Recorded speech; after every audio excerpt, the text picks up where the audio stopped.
नमस्कार. आताच्या घडीची सर्वात मोठी बातमी समोर येत आहे. बातमी आहे महाराष्ट्राच्या राजकारणातील मातोश्रीवर झालेला सर्वात मोठा जल्लोष आहे. शिवसैनिक झालेले आहे आनंदित. पाहूया मातोश्रीवर जल्लोष होण्याचे कारण काय आहे. उपमुख्यमंत्री एकनाथ शिंदे यांनी उद्धव ठाकरे यांचे नेते फोडण्याची तयारी करत आहेत. परंतु ठाकरेचे शिवसैनिक त्यांचा पक्ष वाढला पाहिजे म्हणून मोठ्या प्रमाणात मेहनत घेत आहेत. महाराष्ट्राच्या राजकारणात उद्धव ठाकरे बरोबर खूप आपुलकीची भावना आहे. म्हणूनच ठाकरे या ब्रँड नावाला दिल्ली सुद्धा घाबरते. उद्धव ठाकरे यांचे खासदार केले, आमदार केले तरी सुद्धा कडवट शिवसैनिक उद्धव ठाकरे सोबतच आहे. नुकताच झालेल्या कृषी बाजार समितीत आणि सहकार बाजार समितीच्या निवडणुकीत ठाकरेंनी मोठ्या प्रमाणात बाजी मारली आहे.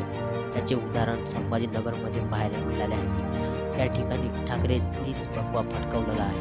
म्हणून मातोश्रीवर आता मोठ्या प्रमाणात जल्लोष होत आहे. तुम्ही आमच्या चॅनलवर नवीन असेल तर चॅनलला सबस्क्राईब करा. व्हिडिओ आवडला असेल तर व्हिडिओला लाईक करा. धन्यवाद. जय हिंद, जय महाराष्ट्र.